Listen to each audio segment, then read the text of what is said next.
네, 오늘 저희가 다룰 주제는요. 한국 투자자들에게 과연 이 달러 자산 투자가 꼭 필요한 전략인지 아니면 어쩌면 현재 상황에서는 좀 과도한 위험을 안고 있는 선택은 아닌지 이걸 좀 깊이 파고 들어보겠습니다. 뭐 글로벌 경제 환경이라든지 아니면 역사적인 흐름 속에서 이 문제를 한번 조명해 볼 텐데요. 그 핵심 질문은 명확합니다. 대부분의 자산을 원화로 가지고 계신 한국 투자자분들에게 달러 자산 투자는 포트폴리오를 강화하는데 정말 필수적인 요소일까요? 아니면 지금 뛰어들기에는 위험 부담이 너무 큰 선택일까요? 이 논의는 현재 금융시장 데이터와 여러 투자 동향 분석에 기반하고 있다는 점 말씀드리고요. 저는 달러 투자가 여전히 중요한 분산 투자 수단이고 또 장기적인 가치를 지닌다고 주장하는 입장입니다. 네, 안녕하세요. 저는 현재와 같은 높은 환율, 그리고 미국 경제의 어떤 불확실성 같은 것들을 고려했을 때 달러 자산 투자는 상당한 위험을 내포하고 있다. 그래서 매우 신중하게 접근해야 한다. 이런 관점에서 말씀드리겠습니다. 네, 그럼 제 입장을 먼저 말씀드리겠습니다. 저는 한국 투자자에게 달러 자산은 장기적인 포트폴리오 관점에서 볼 때 필수적인 요소라고 생각합니다. 가장 중요한 이유는 역시 그 분산 투자 효과입니다. 많은 한국 투자자분들의 자산이 부동산이나 국내 주식 같은 이런 원화 자산에 좀 집중되어 있는 경향이 있죠. 근데 이건 특정 위험에 크게 노출된다는 의미이기도 합니다. 실제 데이터를 보면 그 코스피 지수와 원달러 환율 간의 상관관계가 대략 한 마이너스 0.07 정도로 나타나거든요. 이 숫자가 의미하는 바는 국내 주식시장이 좀 어려울 때 달러 가치는 반대로 움직이는 경향이 꽤 강해서 마치 보험처럼 내 자산 가치의 하락을 좀 방어해 줄 수 있다는 겁니다. 단순히 뭐 숫자를 넘어서서 실질적인 위험 관리 수단인 거죠. 또한 원화 가치 하락이나 국내 인플레이션 위험에 대한 대비책으로서도 중요하다고 봅니다. 최근 물가 상승 압력을 보면 이 점은 더 분명해지죠. 더 나아가서 달러 투자는 세계 최대 경제대국인 미국 시장, 예를 들어 뭐 S&P 500 지수처럼 연평균 한 7에서 10% 정도의 장기 성장률을 보여온 시장이나 아니면 엔비디아 같은 혁신적인 글로벌 기업에 직접 투자할 길을 열어줍니다. 마지막으로 달러의 안전 자산 역할입니다. 그 소위 달러 스마일 현상이라고 하죠. 글로벌 경제가 좀 불안정해지면 역설적으로 달러 가치가 오르는 경향이 있는데 이게 위기 시의 포트폴리오 안정화에 기여를 합니다. 국제 거래에서 달러가 차지하는 기축통화, 그러니까 세계 경제의 중심 통화로서의 지위는 여전히 굳건하고요. 이는 달러에 대한 꾸준한 수요를 만들어내는 근본적인 힘이라고 생각합니다. 네, 그 장기적인 관점에서 달러 자산이 가진 이점들을 부인하기는 어렵습니다. 저도 동의하는 부분이 있고요. 하지만 제 관점은 조금 다릅니다. 특히 현재 시점에서의 투자 결정에 대해서는요, 이게 상당한 위험과 비용이 따른다는 점을 좀 강조하고 싶습니다. 가장 즉각적인 위험은 역시 환율이죠. 지금 원달러 환율이 1,400원에 거의 육박하고 있잖아요. 이건 2008년 금융위기 이후로 보면 거의 최고 수준입니다. 이렇게 역사적으로 높은 지점에서 달러를 덥석 사들인다면 앞으로 환율이 지금보다 내려갈 경우에요. 투자 수익률과는 상관없이 큰 환차손을 입을 수가 있습니다. 물론 장기 투자에서 타이밍이 전부는 아니라고 하지만 이렇게 명백하게 비싼 가격에 시작하는 것은 아무래도 불리할 수밖에 없죠. 두 번째는 미국 경제 자체의 불안 요인입니다. 미국 정부 부채가 지금 35조 달러를 넘어섰다고 하죠. 이건 미국 GDP 대비해서 120%가 넘는 정말 엄청난 규모입니다. 여기에 잠재적인 인플레이션 압력이라든지 또 연준의 통화 정책 방향에 대한 불확실성, 이런 것들이 겹쳐 있습니다. 이런 요인들이 중장기적으로 봤을 때 달러 가치를 약화시킬 가능성, 이걸 배제할 수가 없습니다. 셋째는 비용 문제입니다. 달러 자산에 투자하려면 환전할 때 수수료가 들죠. 은행은 보통 한 1.75%, 증권사는 한 1% 정도 들고요. 또 해외 주식 같은 걸 거래할 때 내는 수수료도 있습니다. 보통 0.2에서 0.5% 정도. 그리고 나중에 팔아서 이익이 나면 내야 하는 양도소득세. 해외 주식의 경우 연 250만 원 공제 후에 22%나 되죠. 생각보다 이런 비용 부담이 꽤 큽니다. 이런 비용들이 수익률을 야금야금 깎아먹는다는 점도 고려해야 하고요. 마지막으로 과거가 미래를 보장하지 않는다는 점입니다. 과거 영국 파운드화가 기축통화 지위를 잃었던 것처럼 달러의 지위가 영원하리라는 법은 없습니다. 최근에 탈달러 움직임이라든지 지정학적 변화 같은 장기적인 불확실성 이런 걸 무시할 수는 없다고 봅니다. 과거의 안정성에만 기대는 것은 어쩌면 새로운 위험에 눈을 감는 것일 수도 있습니다. 물론 그 환율 수준에 대한 우려는 합리적이라고 생각합니다. 하지만 저는 현재의 높은 환율이라는 어떻게 보면 좀 단기적인 변수 때문에 장기적인 전략적 이점을 포기해서는 안 된다고 봅니다. 장기 투자의 관점에서 보면 분산 효과라든지 미국 시장 성장 기회에 접근한다는 그 가치가 단기적인 환율 변동 위험보다는 더 중요할 수 있다는 거죠. 그리고 환율 위험을 관리할 방법이 전혀 없는 것도 아닙니다. 예를 들어서 적립식으로 꾸준히 투자하면 매입 단가가 평균화되면서 특정 시점에 높은 환율 부담을 좀 줄일 수 있지 않습니까? 소위 비용 평균화 효과를 노리는 거죠. 실제로 최근 환율이 상당히 높았음에도 불구하고 그 국내 투자자들이 미국 주식을 계속 사들였다는 뉴스, 소위 서학개미 현상이라고 하죠. 이건 많은 투자자들이 단기적인 환율 부담보다는 달러 자산의 장기적인 매력을 더 크게 보고 있다는 증거 아닐까요? 일부에서는 연준이 금리를 낮추더라도 다른 지역의 불안정성 때문에 안전자산인 달러로 자금이 몰려서 오히려 달러가 강세를 유지할 수 있다. 이런 분석도 내놓고 있고요. 결국 단기적인 예측보다는 장기적인 자산 배분 원칙에 충실할 필요가 있다고 봅니다. 그 논리에는 쉽게 동의하기가 좀 어렵습니다. 1,400원에 가까운 환율은 단순히 높은 수준이다 이 정도가 아니라 지난 15년 가까이 보면 가장 비싼 수준입니다.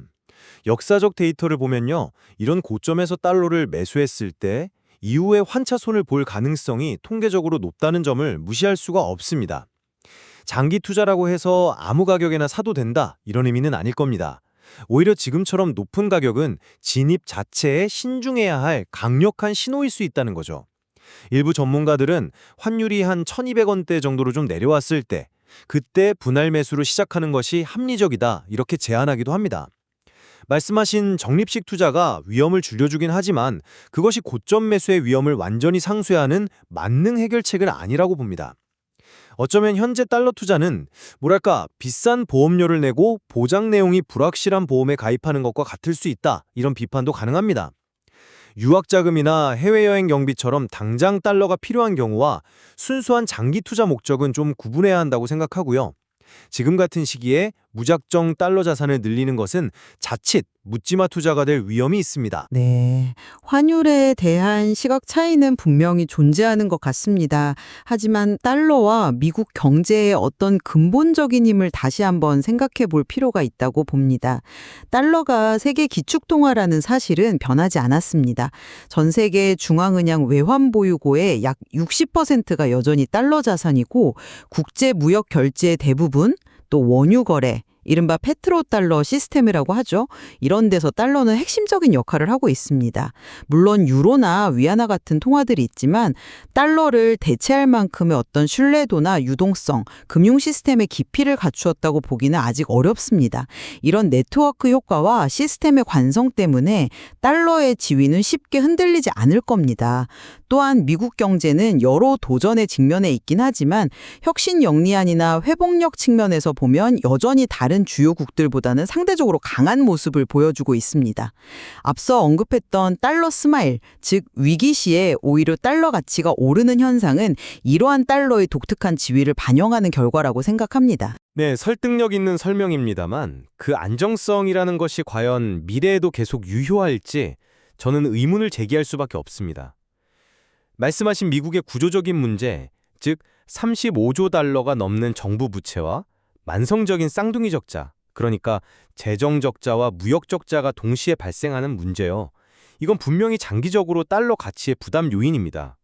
과거 대영 제국의 파운드화가 어떻게 기축통화 지위를 잃었는지 돌이켜볼 필요가 있습니다. 영원한 패권은 없었거든요.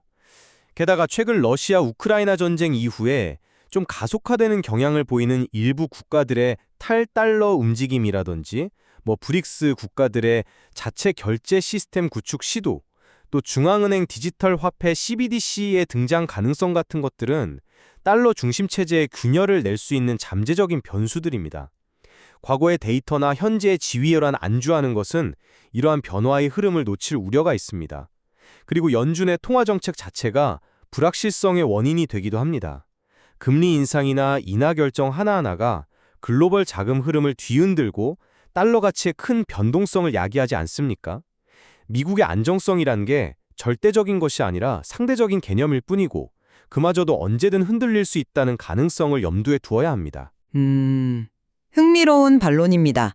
하지만 그러한 거시적인 불확실성에도 불구하고 저는 여전히 달러 투자가 한국 투자자에게 제공하는 실질적인 다변화 효과는 매우 중요하다고 생각합니다. 앞서 말씀드린 코스피와의 마이너스 상관관계, 마이너스 0.07는 이게 이론이 아니라 실제 데이터로 확인된 사실입니다. 한국 경제나 주식시장이 어려울 때 내 포트폴리오의 다른 한 축이 이를 상쇄해 줄 수 있다는 것은 매우 강력한 장점이죠. 또한 달러 투자는 단순히 환율 효과만을 노리는 것이 아닙니다. 세계에서 가장 크고 혁신적인 미국 시장에 직접 참여할 기회를 얻는다는 의미가 더 크다고 봅니다. 애플, 마이크로소프트, 구글 같은 기업에 투자하는 것은 곧 글로벌 성장의 과실을 공유하는 방법입니다. 투자 방법도 다양합니다. 안정성을 중시한다면 달러 예금이나 RP, 환매 조건부 채권을 선택할 수 있고 좀 더 적극적인 투자를 원한다면 미국 주식이나 ETF, 상장 지수 펀드를 선택할 수도 있습니다. 실제로 많은 고액 자산가 분들이 포트폴리오에 달러 자산을 필수적으로 편입하는 이유도 이러한 실질적인 이점들 때문일 것입니다. 그 상관관계라는 것도 사실 절대적인 것은 아닙니다. 과거에는 달러와 금 또는 달러와 유가가 좀 반대로 움직이는 경우가 많았지만 최근에는 그 관계가 약해지거는 오히려 같이 움직이는 동조화되는 현상도 나타나고 있습니다. 즉 자산 간의 관계는 시장 상황에 따라서 변할 수 있다는 겁니다. 과거 데이터가 미래에도 똑같이 반복되리라는 보장은 없는 거죠. 또한 글로벌 분산 투자가 반드시 미국 달러 자산만을 의미하는 것은 아닙니다. 유럽이나 다른 아시아 선진국 혹은 유망한 신흥국 시장이나 글로벌 채권, 원자재 등 다른 자산을 통해서도 충분히 포트폴리오를 다변화할 수 있습니다. 미국 시장이 매력적인 것은 사실이지만 그만큼 따져봐야 할 것도 많습니다. 특히 미국 주식에 직접 투자하는 것은 환율 위험에 더해서 개별 기업의 실적이나 시장 변동성 위험까지 떠안는 것입니다. 상당한 분석과 지식이 필요하죠. 어떤 연구 결과를 보면요. 단순히 코스피 플러스 달러 현금으로 포트폴리오를 짰을 때보다 코스피 플러스 S&P 500으로 짰을 때 최대 손실폭, 그러니까 MDD, 맥시멈 드로다운이 오히려 더 컸다는 분석도 있습니다. 마이너스 30% 마이너스 35% 정도였죠. 이건 미국 주식 투자가 더 높은 변동성을 동반할 수 있다는 걸 시사합니다. 그리고 달러 예금이나 RP는 안전하지만 수익률이 낮고 ETF나 직접 투자는 말씀드렸듯이 수수료와 세금, 특히 22%나 되는 해외 주식 양도세 부담이 만만치 않습니다. 이것이 모든 사람에게 최상의 전략이라고 단언하긴 어렵습니다. 개인의 상황에 따라서는 다른 대안이 더 나을 수도 있습니다. 네, 오늘 논의를 통해서 달러 자산 투자의 양면을 깊이 있게 들여다볼 수 있었던 것 같습니다. 저는 마무리 발언으로 원화 중심 자산의 위험을 분산하고 또 장기적인 글로벌 성장에 동참하며 달러의 고유한 지위를 활용한다는 차원에서 달러 자산은 여전히 한국 투자자에게 중요한 전략적 가치를 지닌다는 점을 다시 한번 말씀드리고 싶습니다. 현재 환율 수준이나 비용 문제 같은 단기적인 고려사항들도 물론 중요하지만 장기적인 자산 배분과 위험 관리라는 더 큰 틀에서 달러 자산의 역할을 평가해야 한다고 생각합니다. 저 역시 달러 자산이 포트폴리오 다변화의 유효한 선택지 중 하나라는 점은 인정합니다. 하지만 현재 1,400원에 육박하는 높은 환율 수준에서 비롯되는 환차손 위험, 또 미국의 막대한 부채와 경제정책의 불확실성이 가져올 수 있는 중장기적인 달러 약세 가능성, 그리고 결코 무시할 수 없는 각종 수수료와 세금 부담 등 실질적인 위험과 비용 요인을 충분히 고려해야 한다는 점을 강조하고 싶습니다. 달러는 무조건 좋다는 식의 접근보다는 각자의 투자 목표, 또 감내할 수 있는 위험 수준, 그리고 현재 시장 상황을 종합적으로 판단해서 신중하게 결정하는 것이 현명할 것입니다. 네, 양측 모두 타당한 근거와 논리를 제시했습니다. 분명한 것은 달러 자산 투자는 포트폴리오 다변화와 위험 관리라는 매력적인 기회를 제공하는 동시에 또 환율 변동성, 미국 경제의 잠재적 불안 요인, 그리고 실질적인 비용 부담이라는 만만치 않은 과제도 안고 있다는 점입니다.